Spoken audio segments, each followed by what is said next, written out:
எப்படி பயன்படுத்த வேண்டும் என்பதற்கான ஒரு விளக்கம்.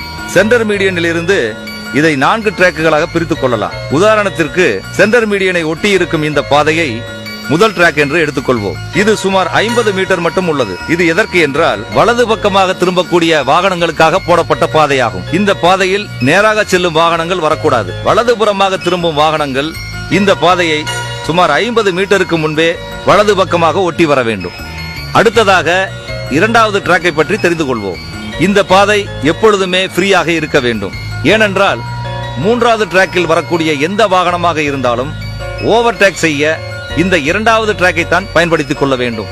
இப்படியல்லாமல் மூன்றாவது டிராக்கில் செல்லக்கூடிய ஸ்லோ மூவிங் வெஹிக்கிள் என்று சொல்லக்கூடிய கண்டெய்னர் லாரிகள் மற்றும் சரக்கு லாரிகள் இந்த இரண்டாவது டிராக்கில் வருவதால் தான் ஓட்டுநர்களுக்குள் குழப்பம் ஏற்பட்டு ஓவர்டேக் செய்யும் போது அதிகமான விபத்துகள் ஏற்பட அதிக வாய்ப்புகள் உள்ளது.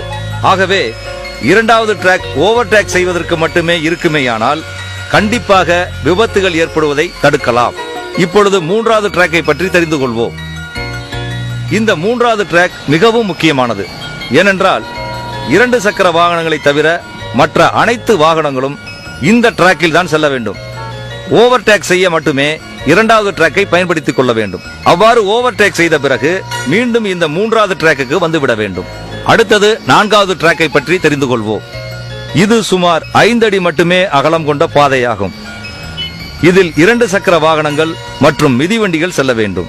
அடுத்ததாக நாம் பார்க்க இருப்பது தேசிய நெடுஞ்சாலையை இணைக்கும் கிராமப்புற சாலை. இங்கு இருக்கும் வி பெண்டுக்கு முன்னால் ஒரு வேகத்தடை ஒன்று இருக்கும்.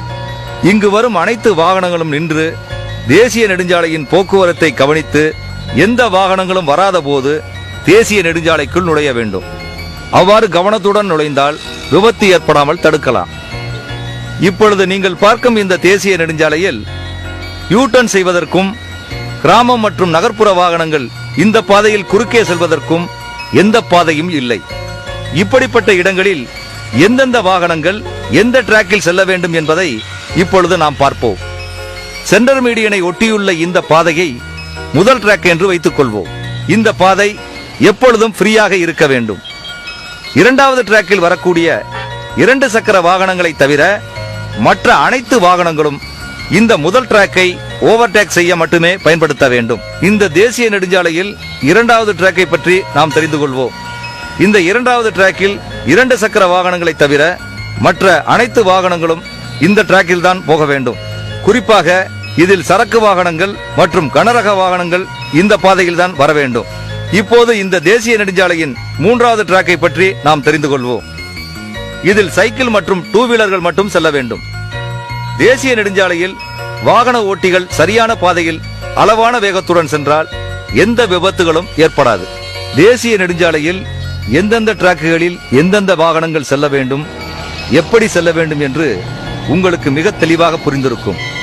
ஆகவே இந்த நேரம் முதல் சாலை விதிகளை பின்பற்றுவோம் என்று உறுதிமொழி எடுத்துக்கொள்வோம். சாலை விதிகளை மதிப்போம். சாலை விதிகளை மதிப்போம். சாலை விபத்தினை தடுப்போம். சாலை விபத்தினை தடுப்போம். சாலை விதிகளை மதிப்போம். சாலை விதிகளை மதிப்போம். சாலை விபத்தினை தடுப்போம். சாலை விபத்தினை தடுப்போம்.